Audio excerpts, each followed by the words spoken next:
بسم اللہ الرحمن الرحیم۔ السلام علیکم ورحمۃ اللہ وبرکاتہ۔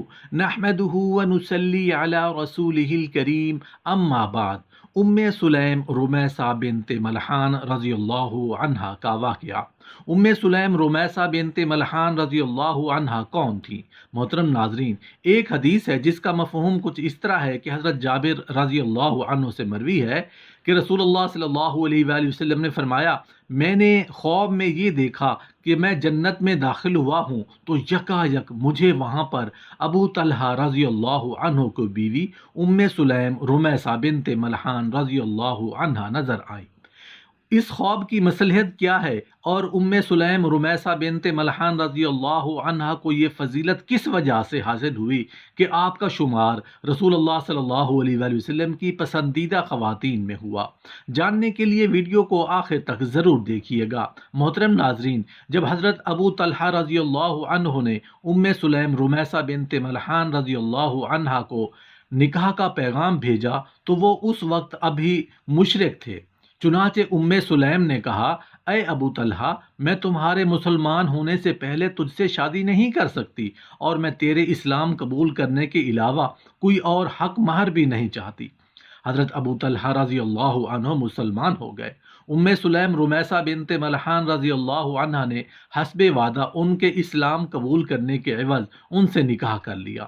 رسول اللہ صلی اللہ علیہ وآلہ وسلم کے اصحاب رضی اللہ عنہم کہا کرتے تھے کہ ہم نے سلیم رمیثہ بنت ملحان رضی اللہ عنہا سے زیادہ حق مہر والی کسی عورت کے متعلق کبھی نہیں سنا۔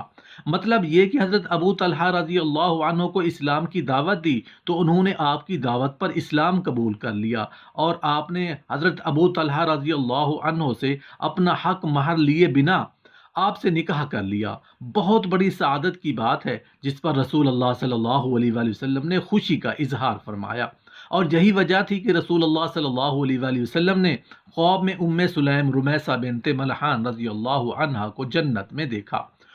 سلیم رمیثہ بنت ملحان رضی اللہ عنہا کی رسول اللہ صلی اللہ علیہ وآلہ وسلم کے ساتھ محبت کی ایک نشانی یہ بھی تھی کہ وہ آپ صلی اللہ علیہ وآلہ وسلم کا پسینہ لے کر اپنے عطر میں ڈالتی تھی، یعنی کہ رسول اللہ صلی اللہ علیہ وآلہ وسلم کا پسینہ مبارک جمع کرتی رہتی تھیں۔ سلیم رمیثہ بنت ملحان رضی اللہ عنہا کہتی ہیں کہ رسول اللہ صلی اللہ علیہ وآلہ وسلم میرے گھر آتے اور ایک بچھونے پر دوپہر کے وقت آرام فرماتے۔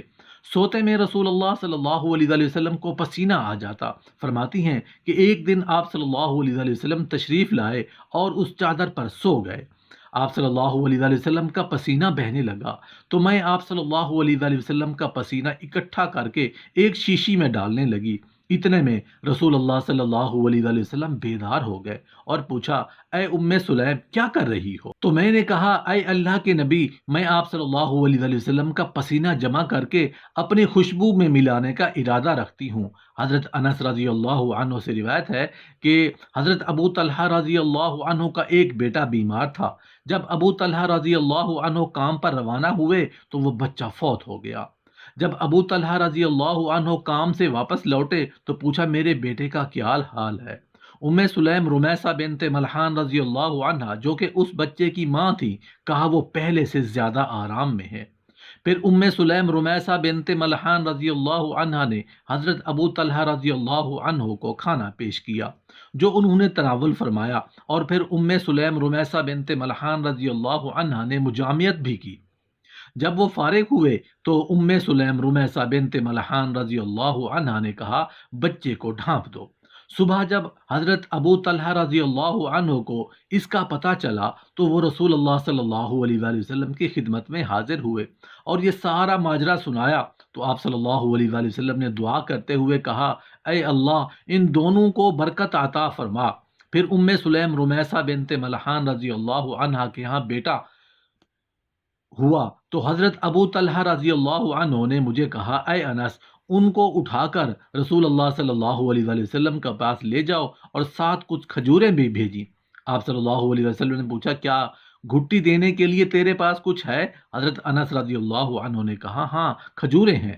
آپ صلی اللہ علیہ وآلہ وسلم نے اس سے ایک کھجور لے کر چبائی اور اپنے منہ سے چبائی ہوئی کھجور لے کر بچے کے منہ میں لگا کر اس کو گھٹی دی اور اس کا نام عبداللہ رکھا۔ بخاری کی ایک روایت میں ہے کہ ایک انصاری آدمی کا بیان ہے کہ ام سلیم رمیسہ بنت ملحان رضی اللہ عنہا کے پیدا ہونے والے اس بچے عبداللہ کی نسل میں سے میں نے 9 بچے دیکھے جو تمام کے تمام قرآن کے بڑے عالم اور قاری تھے۔ حضرت عطا بن ابی رباح رضی اللہ عنہ کہتے ہیں کہ مجھے ابن عباس رضی اللہ عنہ نے کہا، کیا میں تجھے ایک جنتی خاتون نہ دکھاؤں؟ میں نے کہا کیوں نہیں؟ فرمانے لگے، یہ کالی عورت رسول اللہ صلی اللہ علیہ وآلہ وسلم کے پاس آئی اور کہا مجھے مرگی کا دورہ پڑتا ہے اور میرا سطر کھل جاتا ہے، لہذا میرے لیے اللہ تعالیٰ سے دعا کیجیے۔ آپ صلی اللہ علیہ وسلم نے فرمایا، اگر تو چاہتی ہے تو اس پر صبر کر اور تجھے جنت ملے گی، اور اگر تو چاہتی ہے تو میں اللہ سے دعا کر دوں کہ اگر تجھے صحت عطا کر دے۔ اس نے کہا میں صبر کر لیتی ہوں۔ پھر اس نے کہا میرا سطر کھل جاتا ہے، آپ بس اللہ سے یہ دعا کریں کہ میرا سطر نہ کھلے۔ آپ صلی اللہ علیہ وسلم نے اس کے لیے دعا کر دی۔ اپنے پڑوسیوں سے حسن سلوک کرنے والی عورت۔ حضرت ابو حریرہ رضی اللہ عنہ سے مروی ہے کہ کچھ لوگوں نے کہا، یا رسول اللہ صلی اللہ علیہ وآلہ وسلم، فلاں عورت صرف فرض نمازیں ادا کرتی ہے اور صرف پنیر کے ٹکڑے ہی اللہ کی راہ میں صدقہ کر پاتی ہے، مگر اس میں یہ خوبی ہے کہ وہ اپنے پڑوسیوں کو کوئی تکلیف نہیں دیتی۔ آپ صلی اللہ علیہ وآلہ وسلم نے فرمایا، وہ جنت میں جائے گی۔ دنیا میں سب سے قیمتی کھجور والی عورت، اپنی 2 بیٹیوں پر 1 کھجور صدقہ کرنے والی عورت۔ حضرت عائشہ رضی اللہ عنہ نے بیان کیا کہ ایک مسکین عورت اپنی 2 بیٹیوں کو لے کر میرے پاس آئی تو میں نے اس کو 3 کھجوریں عطا کی۔ اس عورت نے ان میں سے 1 کھجور اپنی دونوں بیٹیوں کو دے دی، جبکہ تیسری کھجور خود کھانے کے لیے اپنے منہ کی طرف اٹھائی تو اس کی بیٹیوں نے اس سے وہ کھجور بھی مانگ لی۔ اس عورت نے وہ کھجور جو وہ کھانا چاہتی تھی 2 ٹکڑے کر کے ان میں سے آدھی آدھی بانٹ دی۔ مجھے اس کے اس عمل سے بڑا تعجب ہوا اور میں نے اس کے اس عمل کا رسول اللہ صلی اللہ علیہ وآلہ وسلم کے سامنے تذکرہ کیا تو آپ صلی اللہ علیہ وآلہ وسلم نے فرمایا، اللہ تعالیٰ نے اس کے اس عمل کے بدلے اس کے لیے جنت واجب کر دی، اور فرمایا اس کے اس عمل کے بدلے جہنم کی آگ سے آزاد کر دیا۔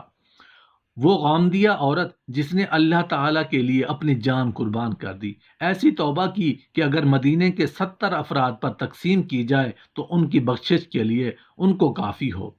عمران بن حسین رضی اللہ عنہ سے روایت ہے کہ جہینہ قبیلے کی ایک عورت رسول اللہ صلی اللہ علیہ وآلہ وسلم کی خدمت میں حاضر ہوئی، اس حال میں کہ وہ زنا کی وجہ سے حاملہ تھی۔ اس نے عرض کی، اے اللہ کے نبی صلی اللہ علیہ وسلم، مجھ پر حد واجب ہو گئی، لہٰذا مجھ پر وہ قائم کر دیجئے۔